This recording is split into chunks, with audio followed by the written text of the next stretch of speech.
Welcome back everybody, Automotive Inc. Today we are doing a video that has been requested for quite a while, and frankly I get this question all the time about how to buy a used car, specifically even potentially from Facebook Marketplace or Craigslist, right? Every state's got one. You probably got half a dozen depending on how big your state is. And there's a lot of pitfalls to going to those sites, and there's a lot of gems to be had. I bought a lot of used cars over the years, helped family members find them. And now today, guys, people flip houses, people flip cars. Is that a bad thing? Dealers technically flip cars, right? When you trade your car in.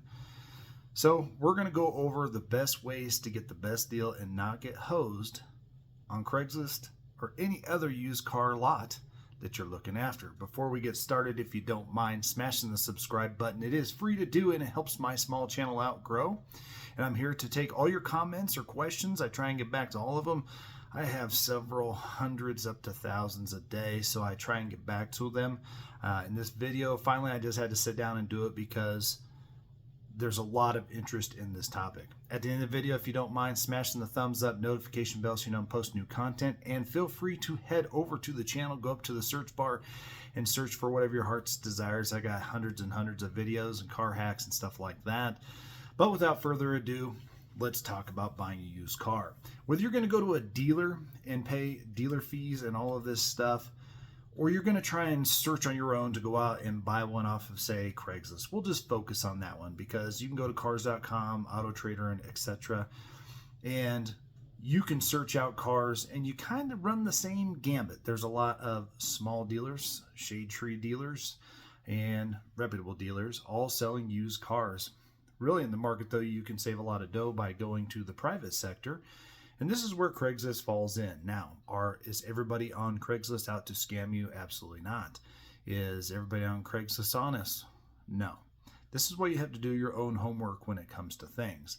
Now, some things I want to touch on is, firstly, when you're searching for a used vehicle, you need one for your kiddo, need one because you just need a better car or whatnot, really find your budget and know what your max is. Then you need to go through these meticulously. One thing to watch out for on Craigslist is if the ad says respond to me at a separate email within the thing or on the photo itself, be a little leery of that, all right? Because those services have their own ways for you to put your contact information in there. If it looks legitimate, then it can. If they tell you to contact through a separate source, be very, very careful about that. And never exchange money to hold anything or Venmo or anything like that, people, the money, unless you really, really can, verify that these people are legit. You will not get your money back and you'll be screwed. Now, with any used vehicle, there's usually no warranty, so you're going to take that risk anyway, but don't fall into that thing. Now, secondly, when you're looking at Craigslist specifically, and you're in, say, the Denver market, and you pop up the pictures and they show a palm tree behind the truck, or it's wintertime and we have a lot of snow and they're posting it today and it looks like it's springtime in Kentucky, be very, very leery about that. Now, some people honestly are bringing their vehicles from another state and doing that genuinely. But at the end of the day, these are cues you really have to look at. Look at the surrounding things. Does it have a local plate on it? Does it have the state plate in which the Craigslist list is in? If not, these should start to raise your suspicions quite a bit. And you can pick up a lot of this information on there. In addition to that, when you see the contact information itself and it has an out-of-state number, there's a lot of out-of-state people that live in Colorado. So you really can't do it, but it is something to take into consideration when you're buying a used vehicle. Some states don't have certain requirements for totaled vehicles, total loss vehicles, rebuilt title vehicles, salvage vehicles, whatever you want to call that. They don't have the same requirements. So when you do reach out to these people, ask them, is it a current state title? And is it clean or not rebuilt or salvaged?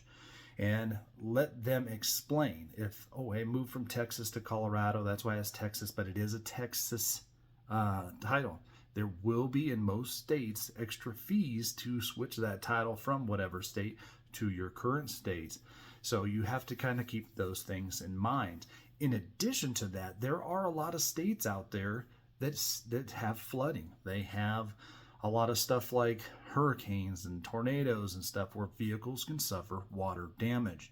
And some of those people go and buy them and bring them back to a state like ours and then flip them. There are a lot of auction sites that sell total vehicles.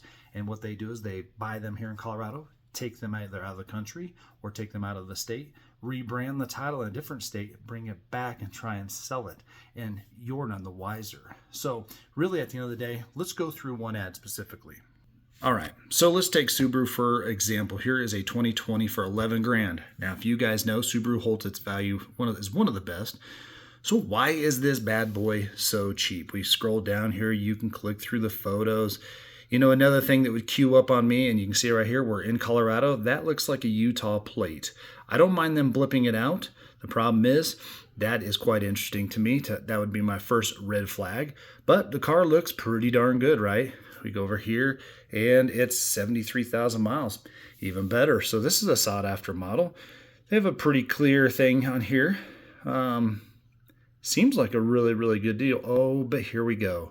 At least they put it in the title, saying a rebuilt title. It's located in Las Vegas, Nevada.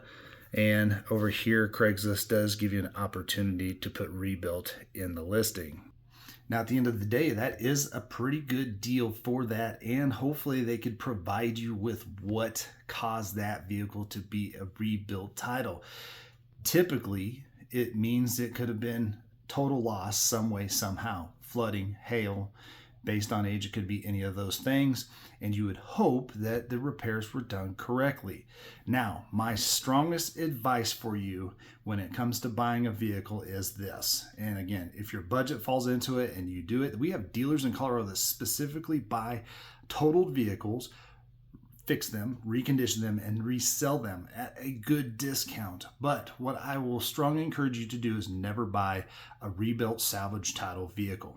Now, if you own that vehicle since new and you get it into some type of loss situation, you want to buy that car and keep it yourself, then you know where it's at.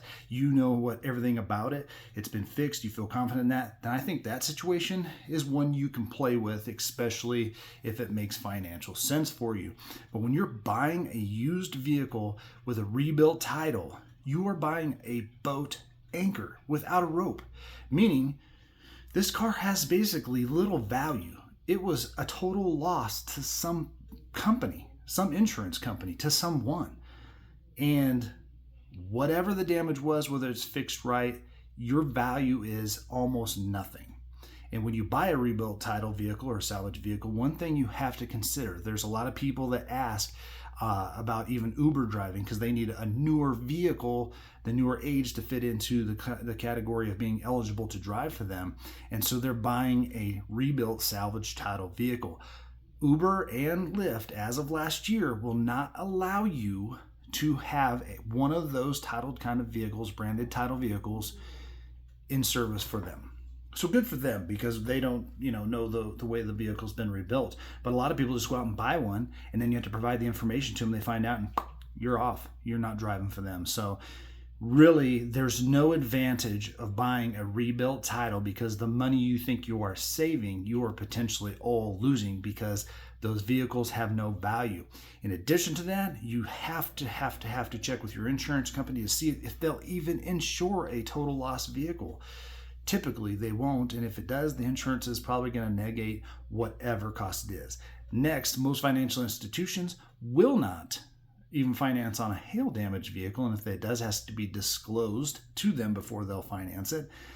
And most of them won't fund on a thing unless you're just going to take out a personal loan, which is fine with you, but do you want to pay high interest rate on a vehicle that really, once you buy it, you may think it's a good deal, has very to little no value. So at the end of the day, you just got to be really careful. Go through all of those steps to confirm it. Now, my strongest opinion is stay away from rebuilt stuff, salvage, branded titles, and whatnot, unless you know or the first owner, and that just makes financial sense to you. That is one of the worst decisions you could possibly make is buying one of those vehicles. Now, as we go further through here, there's some advantages to reading over these things. The little bit of information may just be somebody that's not tech savvy, doesn't know how to write a good description about their vehicle. Most people will have enough of the jargon in there. Now, another thing that you can find a scammer on any of these services is when you see one that has identical wording over and over and over and over again in different listings. My one owner, my this and that, and you go to the next one, it's another truck, very similar, and it's the same type of wording. They may have a different telephone number. Sometimes they just blatantly put one in there. Those might be people flipping. They might be a small dealer, but those are things that you really got to watch out for is common wording. Look out for the backgrounds and the pictures, look for the license plates, try and figure out if all of that makes sense. Now, there are a lot of great people on these services just trying to sell their car and move forward, and that's okay. So the next thing I would suggest to you is try and find out the service history.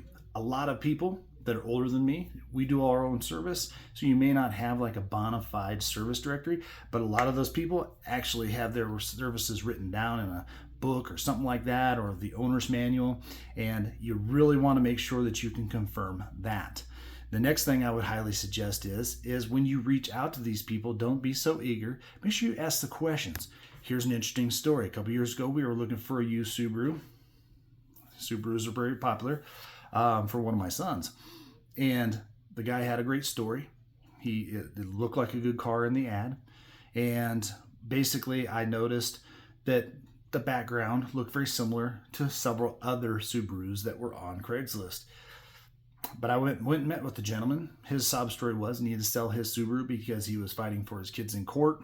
I can feel for him on that one. And so he needed to sell his little Subaru. And we didn't end up buying it because I noticed a few things were off with it. Had a lot of condensation inside the vehicle, like somebody had super deep cleaned it. And with Subaru, there are a few things that you have to be high on your maintenance, especially when it gets to 100,000, especially older ones. They need timing belts, etc., etc. So he couldn't really confirm that, so we passed on that one. About a week later, we find another Subaru. I happen to notice that the picture backgrounds look very similar to the other Subaru, so my head's already thinking that maybe we should be concerned. But called the guy, and same thing. The guy wanted to meet at this, had a different telephone number, wanted to meet at the same exact gas station. So we go over there and back in, but I had two cars at the time, so I drove a different car. Get there, he rolls up, he looks out the window, and this time his sob story is he just needed to sell one of his cars, and this was the least of his favorite, but it had been a family car all its life. He didn't want to give me the VIN so I could run a Carfax. So we get there, he rolls up, he gets out, looks me straight in the eye, and he goes, "You caught me." And I said, "Yeah." I said, "So none of these stories are true? Anything like that?" And he goes, "Well," and really had no explanation for it. He goes, "Do you want to even see the car?" I said, "No, I don't want to see your face ever again." So at the end of the day, guys, there are a lot of people flipping and a lot of people buying crap and putting a Band-Aid on it to try and make it run. Because once you buy a car, if you sign a bill of sale saying it's as is, or their ad says as is, you have very little legal recourse, even with a reputable dealer. So keep that in mind. All right. Now, I mentioned Carfax just a second ago. I don't care if you like AutoCheck or whoever or whatever, but when I sold cars, the dealerships always use Carfax. Carfax has a good history check. It'll traditionally give you the original window sticker so you can check VIN, colors, stuff like that, see if it's been repainted or anything's been changed or modified. And Carfax offers an actual buyback guarantee, meaning it'll show you if it's a branded title, salvage title, and everything like that, how many owners, etc., so forth. But it offers a buyback guarantee, meaning if they missed something and you can prove it later, they're going to buy the car back. It is a little bit of insurance, and if you're looking at a lot of cars, I would suggest you buy a package. They're cheaper if you buy more, so if you buy 3 or 4, and if you're super serious about doing it, then run the Carfax report. I'll link their stuff down below. I'm not endorsed by them, but it's been a company that's in good standing. It's always helped me, and I've found some people that they didn't even know that they had bought a salvage vehicle that they are now trying to sell. Take it for what it's worth. I believe most of those people, but I just went and told them, I'm not coming to look at this thing. It has a salvage title. So it does benefit you to look into that and make sure. Now you've confirmed that the Carfax looks good. You can see where it was originally purchased, sold at auction, if it's a corporate car or whatever. That doesn't mean necessarily a bad thing at all, but you can kind of see the service history and or if it had anything major done to it, hit an animal, had an accident. Even if it wasn't totaled, it'll show you the accident, so you can go and make sure that the body wasn't just bondoed up. You can make sure that it's actually legitimately fixed with body panels. And there's a lot of people. I looked at an Avalanche the other day for the channel just to do some work on, show some stuff, and the guy just didn't know a lot of the history about it, but he had owned it for like 7 years. And you know, at the end of the day, he just didn't know a whole lot about it. I pulled it up. I noticed some of the body panels were misaligned, and I ran a Carfax on it. It showed it had been an accident. I said, well, what about those accident?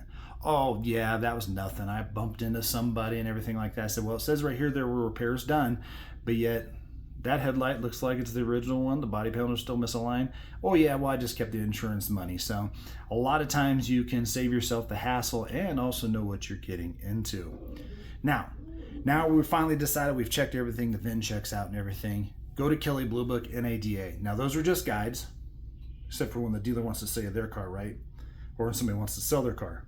It's a guide. It gives you a guideline of where it should be price-wise. A lot of them will actually check market statistics to find out, you know, is it a good deal? Car Gurus, any of those. I'll just link Kelly Blue Book and NADA. That's what I use when I was selling cars.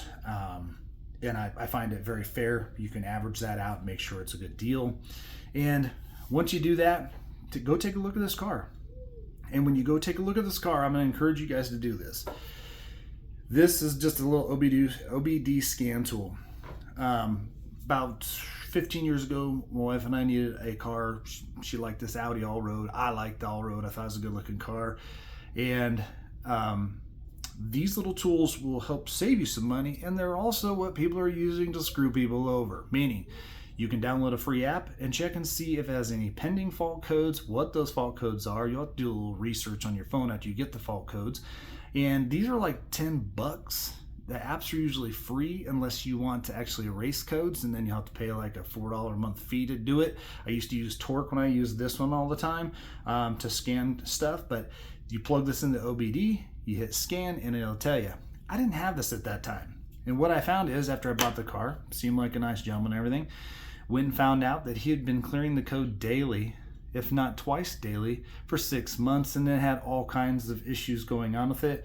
It threw a code about a day later, and that was about $9,000 out of our pocket.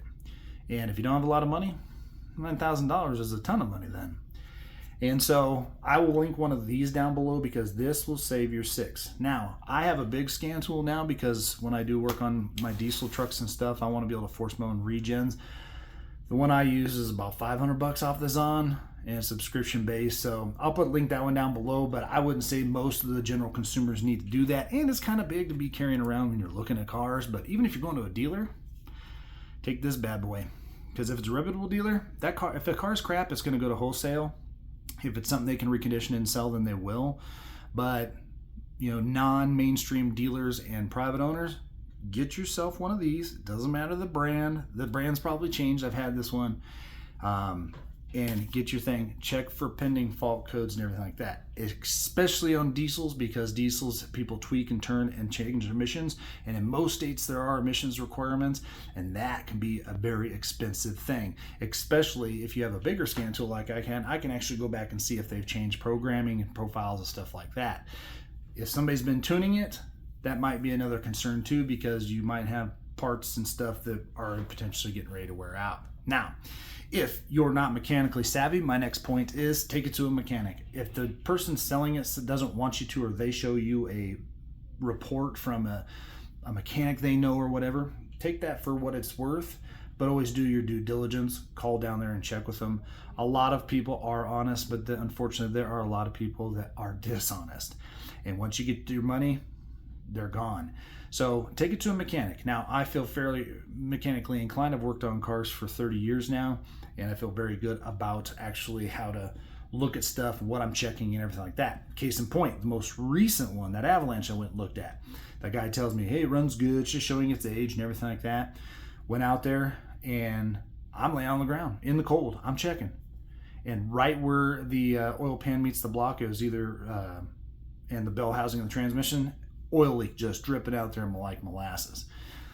tell the guy, he's like, well, I don't really know anything about it, but I look in his driveway and he's got a pool of oil. So obviously there's something amiss there, and why they don't want to be forthcoming about it should be an immediate concern, and maybe something that you just need to step back from that specific vehicle and go away. Most people that can answer a question, say, hey, it does have an oil leak, I can tell you where it's at, here's the mechanic that says this is what's going on with it, then you can use that as bartering. But somebody that says, oh, I just didn't know that it was leaking oil like that, yeah, I don't think so. So make sure you do your full walk around on this vehicle, especially if the Carfax suggests that something might have been fixed. Check those areas specifically. As vehicles get older, as you fire them up when you're there, get in, fire it up, watch everything come on and work. Then just let it run while you're also talking to the seller. See what happens, because like I said, that oil just started just running out of that area, and it was an immediate no for me on that, because for that low mileage, what appeared to be real mileage, yeah, it just was no good. So you're going to need to make sure you poke around this. The more things that the vehicle has, and depending on the price point, you can't expect to pay $1,500 and everything to be work, no tears in the seat and stuff. You got to be realistic to what you're looking at. But if the values of what they're selling it for are very similar to what NAD and Kelly Blue Book show, then you do yourself the service of checking. If it seems like a way too good a deal, then you should be raising eyebrows to that and checking that. But the more the vehicle has in it, check every freaking feature. Case in point, but let's go back to this Avalanche. This guy told me it was in really good condition. Everything worked. This Avalanche has parts that you no longer can even get online. And some of these are functional pieces that were completely damaged. When I asked him about it, same thing. Oh, I didn't know that those are important. Oh, I didn't know that didn't work. The rear defroster tabs broken off. The back window seals lifted up the bed mat in an Avalanche. The bed was rusting at the cab. Check every function. Now, again, just because you find a good deal or you see a truck on there and you think, oh, this diesel's been a problem, I wouldn't buy this one. Don't be scared away necessarily from that. There are a lot of good 6-liter and 6.4s out there. There's a huge following for those. And to be honest with you, if they did excellent maintenance and they can prove it, and you get there and it is high and tight, you might be able to score a diesel for a really good price, as long as you're willing to continue on with that maintenance and service history. So don't be necessarily scared away from it just because the internet says it's bad. I've had a lot of 6-liters. So I had a 6.4, no problems with them. And at the end of the day, just keep that in mind. So as we go through just the touch points again, guys, get a Carfax, check your book values. Don't buy a rebuilt title. Look underneath it. Check everything. Let them see if they'll let you take it to a mechanic, or if they have a mechanic already set up to look at it. And make sure you are watching your bottom. Just because it's a high mileage vehicle, case in point, bought a Honda Pilot a few years ago. I was going to help somebody out. They didn't want it. Sold that car to a family member. I think it had 140,000 miles on it. Now it's got tons. It's been a great car. It was a one owner. It was a really, really good deal. I actually stepped up on the value of buying it because I knew how good that vehicle was. I did my research on it and went to Google and said, hey, common problems of this year of Honda Pilot, checked it all. Everything checked out. And really, the car's still been trucking, and I've had really good luck. I've never had too bad of experience buying off Craigslist. I don't buy off Facebook Marketplace. That's not my jam. And I stopped buying off cars.com or whatever, because those are typically higher end owned used vehicles. That's a segment that probably uses that as dealers, and older people like myself, we put that on there to reach a different segment, because a lot of people just don't trust Craigslist when it comes to that. And, at the end of the day, I did get one truck a few years ago. It was an F-150. And the guy said that the tires were what making the hum in the rear end. And I didn't think that was the case, but it was a pretty good deal. I ended up having to replace the rear end because he was a boat guy. And that axle had gotten water in it, I'm assuming by putting the boat in. And that was not an inexpensive fix. And when you already stepped up on the price, I just didn't do my due diligence because the truck was so high and tight, and it really wasn't anything necessarily. He probably knew about it, but I mean, it was a one owner, low mileage F-150, and maybe he just didn't know, and he didn't say he took it to have them check it out. He just thought it was the tire. So You know, at the end of the day, you live and you learn, but hopefully this video will help those that have asked for this video, and you can do the same steps that we're talking about here when you're going to a dealer, reputable or a smaller dealer that's a mom and pop one. But just be very, very careful, guys, and make sure that everything lines up, because the vehicle you're going to buy is probably your most second largest investment that you're going to make. And people bang on me because I call it an investment. Other than a house, it is an investment. It's an investment in you getting to where you need to be, to take care of family, to go wherever, whatever you need to do. It is an investment, and you work hard for your bucks. So cover your six. Go back to this video, go through the steps. I will link those things I talked about before, Carfax, Kelley Blue Book, NADA, in the description below. Feel free to comment. And again, get this little guy. And if you just own an older vehicle and you're always throwing check codes and you want to know if it's serious, this is cheap, and the apps are usually free to pull the information out for you to find out what's going on with your car, even if you're not selling it. As always, guys, I appreciate you guys being here. I appreciate the comments and the requests for this specific video. Make sure you check out other content on the channel, and I'm going to catch you on the next one.